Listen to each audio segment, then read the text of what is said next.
बोला था ना, वो स्टेप्स लेगा। वो स्टेप्स लेने के बाद में वो स्टेप्स इतना खतरनाक होगा किसी भी चीज़ के लिए, अपने मूवी के प्रमोशन के लिए, अपने मूवी की ट्रेलर रिलीज डेट के लिए, मूवी रिलीज डेट के लिए। वो स्टेप्स ही इतना बिल्डअप कर देगा कि भाई उसको मूवी के ट्रेलर टीज़र इसकी ज़रूरत ही नहीं पड़ेगी। भाई पूरा इंटरनेट में भी तो मतलब सब जगह पे मेरे रील्स के ऊपर मैं रील्स देख रहा हूँ डूम्सडे वर्सेस किंग को लेकर। भाई दुनिया भर की वीडियोस बन रही है जहाँ पर ये बोला जा रहा है कि भाई कौन सा रिलीज डेट ले लिया, कौन सा रिलीज डेट ले लिया भाई, किधर पर रिलीज कर रहे हो, ये वो फलाना ढिमकाना।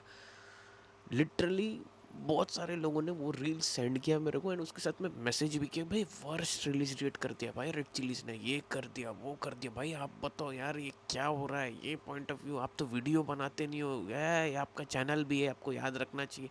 अरे भाई थोड़ा सा मतलब टाइम दे दो। नेक्स्ट मंथ वापस स्टूडियो से बैठेंगे, वहाँ पर हर चीज़ इसका ट्रैक करेंगे, एक A to Z सब कुछ। तो पॉइंट ये है कि भाई 24 को ये आ रही है, 24 दिसंबर को आ रही है एंड एग्जैक्टली इससे एक हफ्ते पहले डूम्सडे रिलीज़ हो रही है। डूम्सडे सिर्फ रिलीज़ नहीं हो रही है, एक बैड लग ये हो गया कि वहाँ पर डूम्सडे के साथ में ड्यूम 3 भी रिलीज़ हो रही है। तो ये सारी चीज़ें मुझे जहाँ तक लगता है कि ये मतलब मजाक नहीं है भाई। ये चीज़ें एसआरके को मालूम नहीं है, ये तो हो नहीं सकता भाई। नशे में तो नहीं है पीआर एजेंसी या पूरा का पूरा एक जो टीम होता है भाई। तो मैं ऐसा समझ रहा हूँ कि ये भाई सिर्फ और सिर्फ एक एक वॉलंटियरली ये रिलीज डेट को सेलेक्ट किया गया है ताकि भाई हो गया, हम लोगों ने एक साल के अंदर में 2 लगातार फिल्म दे दी जो हजार हजार करोड़ क्रॉस करने वाली पिक्चर है एक साल के अंदर में लगातार। तो भाई इंडियन सिनेमा की हिस्ट्री में किसी ने ये नहीं किया। इवन ये सब होने के बावजूद तो भाई ऐसा स्टार्टअप हो गया कि अभी कुछ लोग ये ट्रोलिंग कर रहे हैं कि 2023 बॉर्न स्टार। अबे वो 2000 की देश की बात तो दूर की बात है, वो 1990 से कंसिस्टेंटली वो मतलब आज तक टिका हुआ भाई। द रीज़न ही is world's biggest movie star. वो रीज़न सिर्फ एक या दो फिल्मों से नहीं बनती है भाई। तो वो कंसिस्टेंट मतलब जो अभी तक जो चल रहा है वो कंसिस्टेंसी के साथ भाई ये बंदा सिर्फ और सिर्फ ये प्रूव करना चाहता है कि भाई इंडिया के अंदर में, इंडियन सॉइल के अंदर में अगर अवेंजर्स जैसी पिक्चर के साथ में कोई अपनी पिक्चर रिलीज करने की ताकत रखता है तो भाई वो यही है। वो ओपनली वो ये मैं लिख कर दे सकता हूँ, डोमिनेट करना और 1000 करोड़ का कोई एक रिकॉर्ड बनाना। रिकॉर्ड्स क्या कि वो दोबारा बना देगा भाई, रिकॉर्ड्स ऑलरेडी वो बना कर रखा हुआ है, भले कितनी भी मूवीज उसके ऊपर चढ़ गई हो।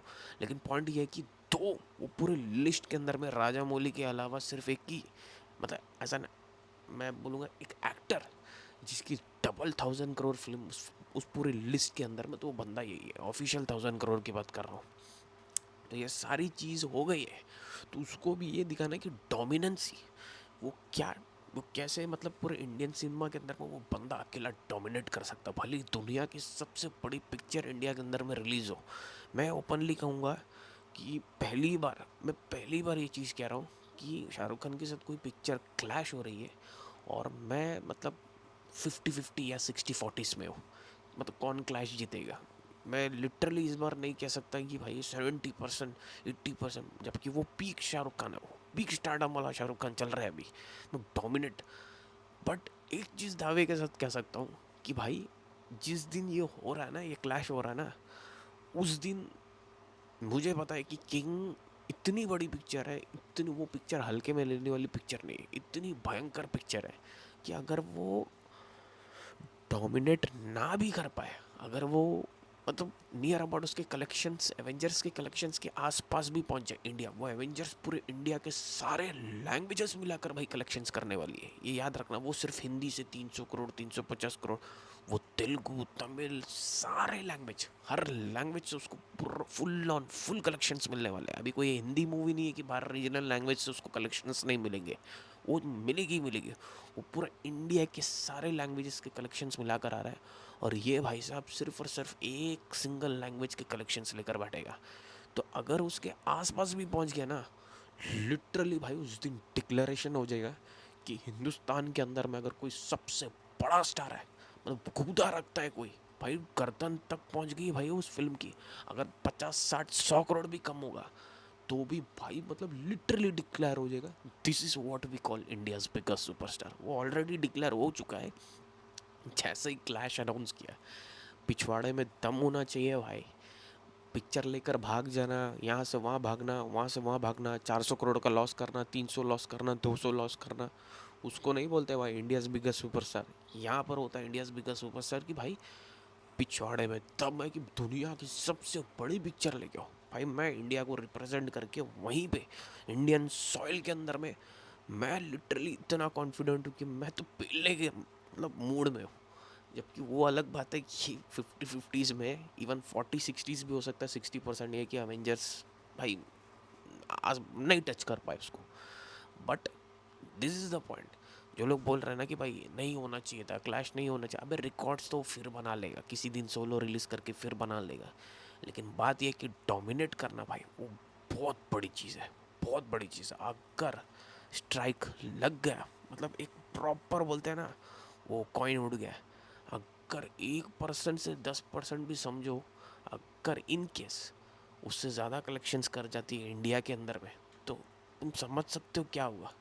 तुम इमेजिन कर सकते हो क्या होगा कि इंडिया के अंदर में घुसकर शाहरुख खान के सामने तो भाई कोई नहीं चल पाया, कोई भी पिक्चर नहीं चल पाई।